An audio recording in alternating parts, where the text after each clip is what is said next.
Okay, we're just going to continue our conversation with about that sexting and to catch a predator. So I wasn't able to find it; it just was going to be too much work. It wasn't that important. So, but yeah, this guy drove 5 hours that used to be a cop. I just wanted you to kind of see that kind of thing, and it's like, so let's take a look at that in the context of porn addiction, sex addiction, and acting out and all that foolishness. 5 hours, man. I mean, isn't there something that's going to tap you on the shoulder and say 5 hours? 5 hours of driving on the highway. You get in that like road hypnosis and whatnot. 5 hours you're riding down the road and something doesn't grab you and say, "Hey, yo, what you're doing is unacceptable, sir. You need to turn around. You need to get a grip. What's wrong with you?" 5 hours. You got 5 hours to think about that. But see, here's why. Mm. Mm. I mean, it's just like porn. So why? Man, that's gonna be good, right? So you inflate what it is, probably, and then you blind yourself to the consequences of going there or doing porn. You're willing to risk everything. People risk everything doing porn in the relationship. People use porn on their jobs and such. You're willing to invest, as in, squander time, money on gas. You're willing to be fake. You lying.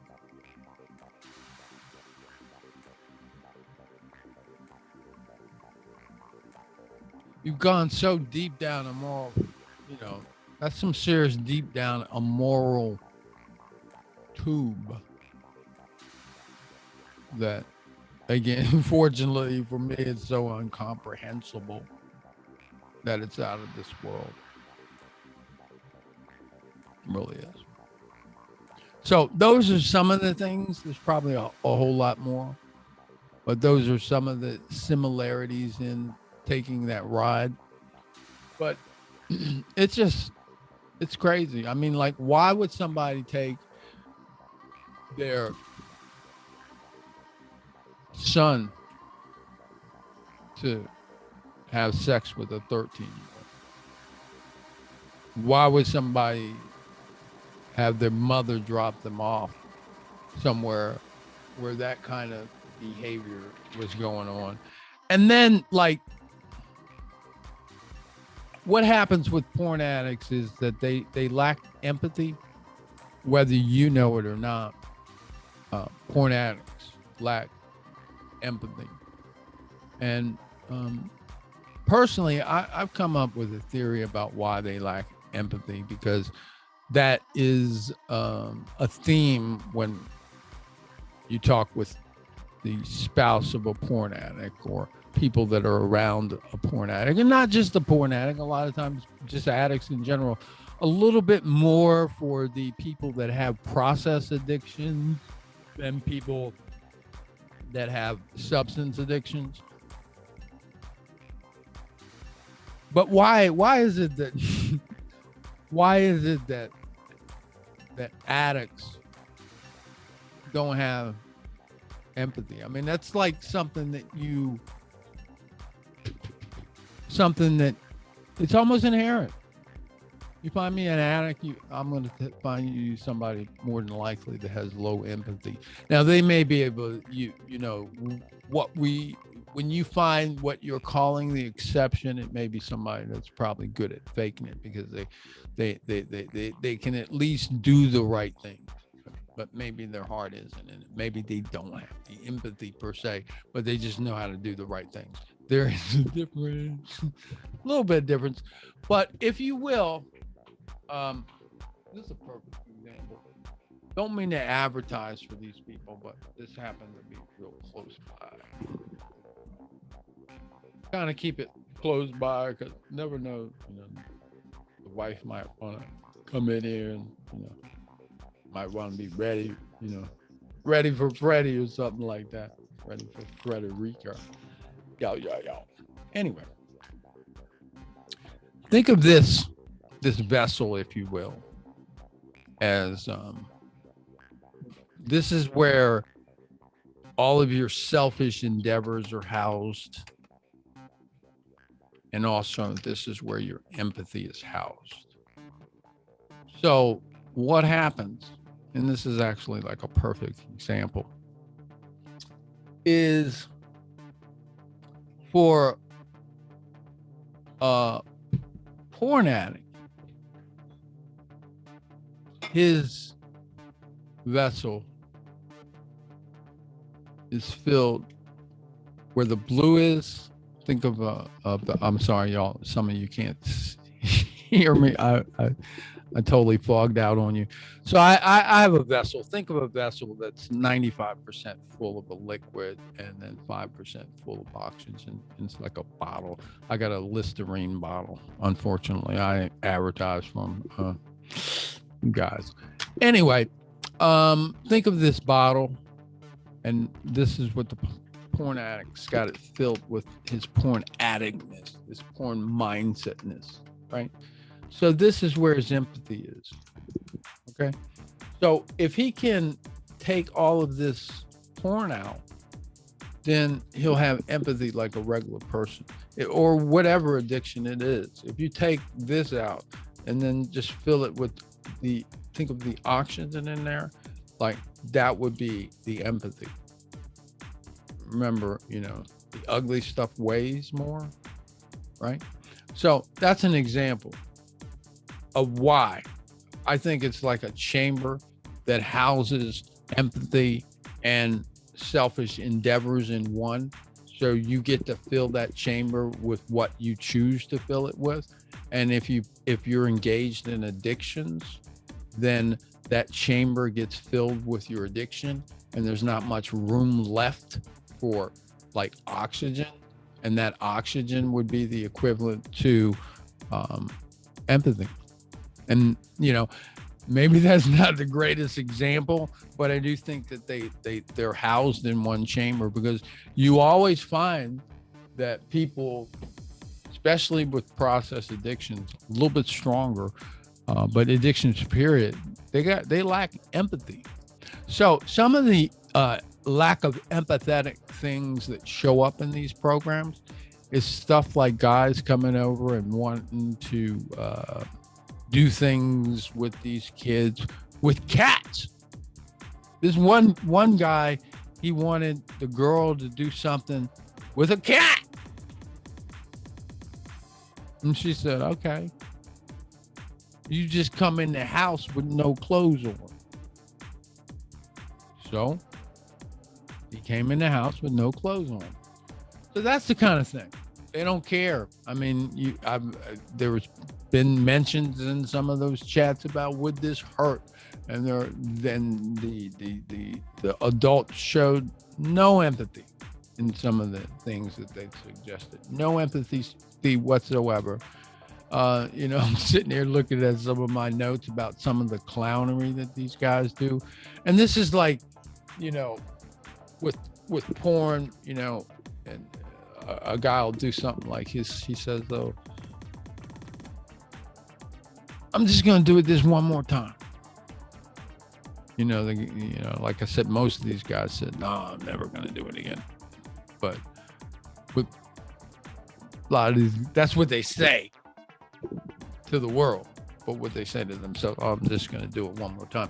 So in that context, they caught this one dude. This was like before they were doing it with the police. They were doing it kind of on their own, and then just turning the data over to the police. And in some cases, it evolved into an arrest.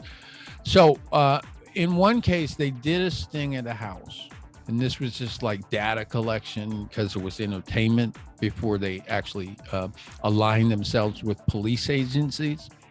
So they did one on a guy, and this was like in Washington, D.C. And if you know Washington, D.C., then this will make sense. If you don't, you don't. So they did it in Centerville, Virginia. And then that was at a house. And they did they confronted him, and then he left. No police, but then they did the confront like they do. So then, the chat keeps going. This same guy the next day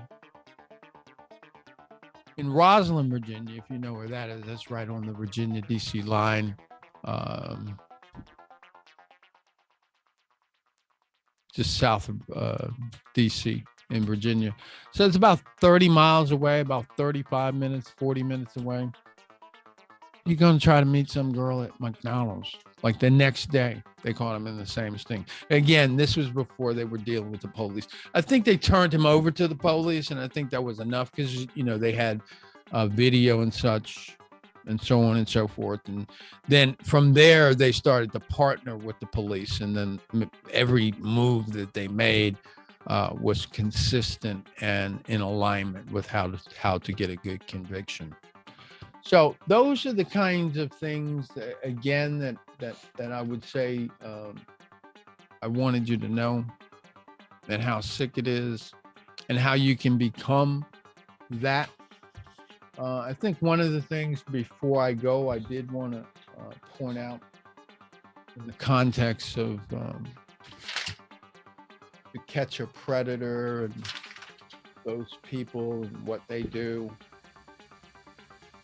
is, how did they get there? Yeah. How did you get there? And its relationship to porn. Now, part of what I'm going to say is going to have an air, if you will, of speculation. It's not going to be an air of speculation that encompasses all those guys. It's an air of speculation for some of them. Some of them, this is them 100%. When they get caught.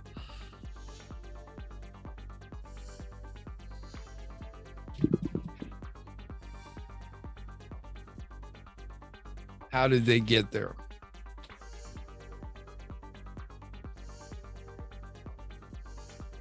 And it's all the porn mentality.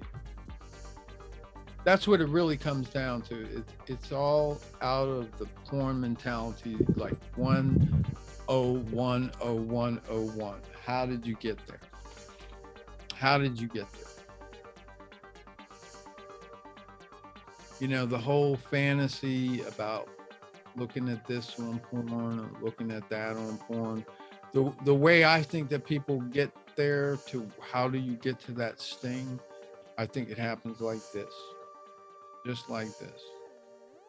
First of all, anybody that has a porn problem, he doesn't have any kind of control over his digital devices. He don't have any kind of control over his electronics.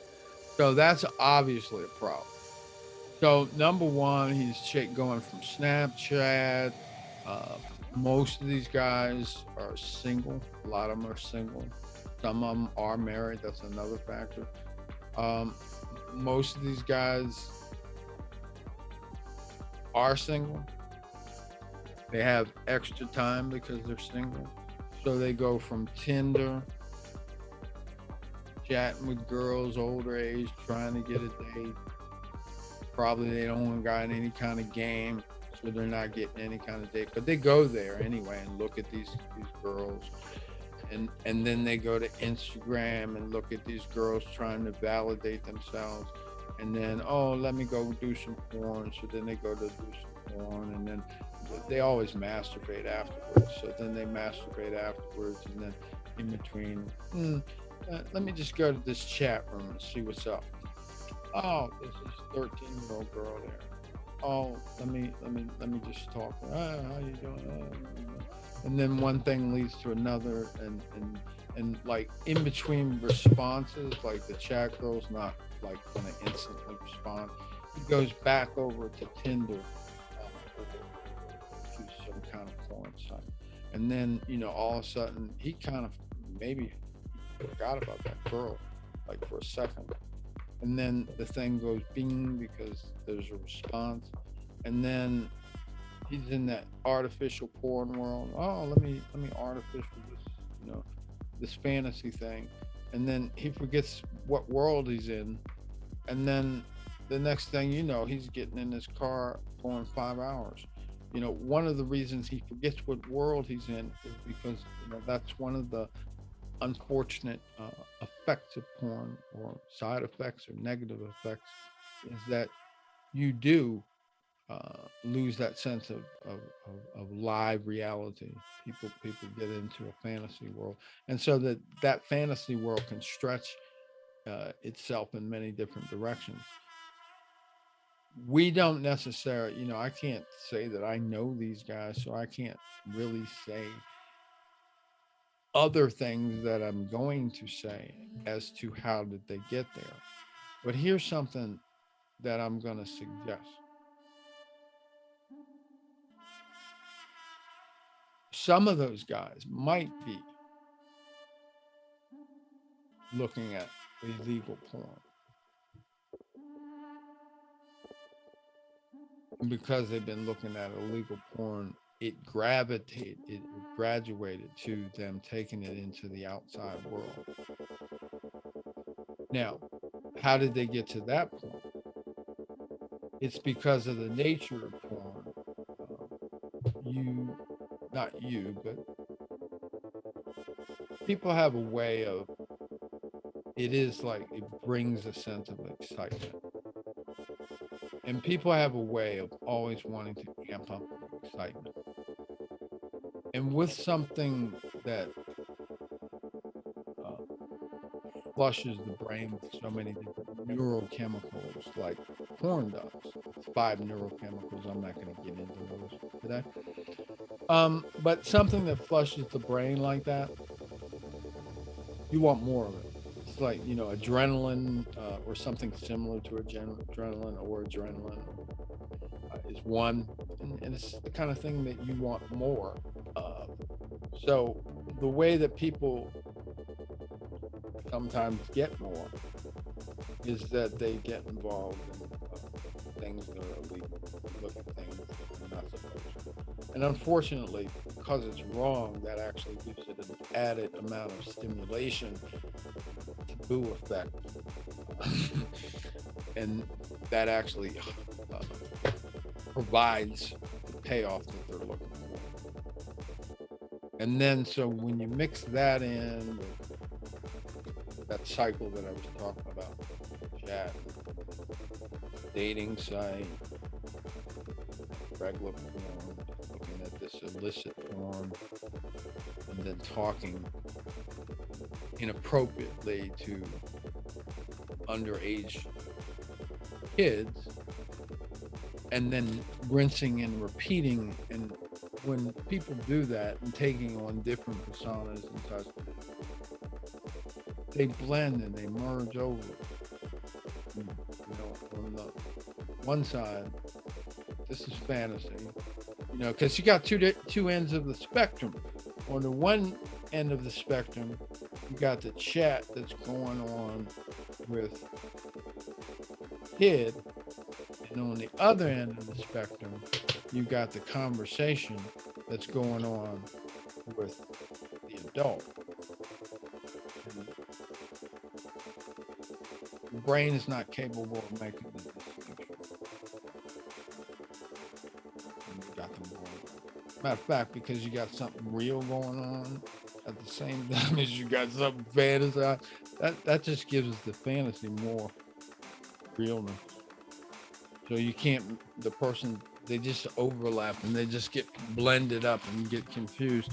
And that's again, that's when it really gets dangerous. It's dangerous. And anybody could be that guy. That's the sad part about it. Anybody could be that guy. And then, on the other hand, as I was thinking about this caliber of behavior and the catch a predator type mentality, what's the difference between that and hooking up with some prostitute? You're putting yourself at some serious danger knowing that you're doing something wrong or could be doing. Yeah, it's illegal. It's wrong.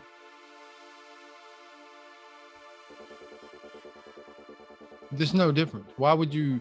And see, here's what addiction is about. Addiction is about doing something that is going to harm you, and you do it anyway. Doing something that could. And there's another thing. Those guys. It's not like they don't acknowledge that they're wrong. They come out specifically in specific detail and acknowledge as clear as day exactly how wrong they are and exactly what can happen to them and exactly how illegal it is what they're doing. So even though they're in a fantasy world, they still know the difference between right and wrong.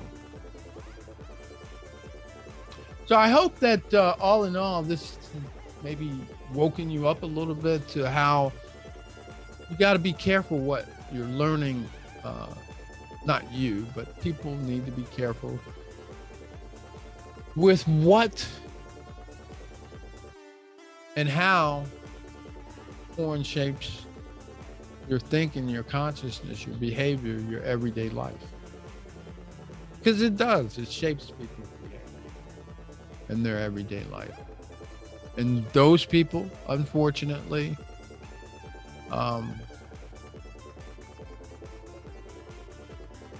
they did the wrong thing. I have no sympathy for them in terms of their accountability. But no sympathy or not, that could be any man. It's just a matter of his experiences add up with his exposure to him being there. Were you bored enough?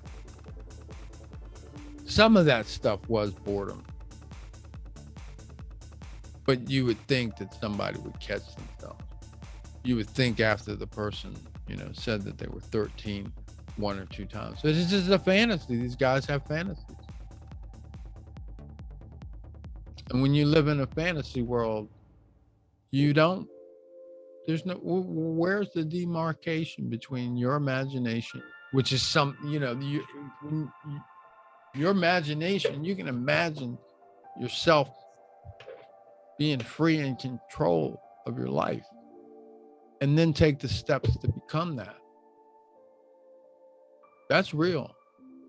That's what your imagination is made for. But it uses the same channels as fantasy, which is something that's exciting that'll never happen. And in many cases should never happen. But see, the porn mind is all about that. So that becomes the mind that you live in. That's what the porn mind is, folks. Having a mind that's dominated by fantasy, having a mind that's been hijacked, having a mind that your imagination and your creative side has been hijacked by your sexual desires. So getting free is it's about taking steps. You got 5 years of doing nothing, or 90 days of doing something. I hope that somehow, as you've in your own journey looked at some of the times that you went places you shouldn't have been, that you put yourself at risk where you shouldn't have put yourself at risk for the purpose of what. You're better than that. You're bigger than that. And you deserve more than where that'll take you. So that's all I got for now. We'll see you soon. And remember, you want off porn? You got to change your mindset. We'll see you soon.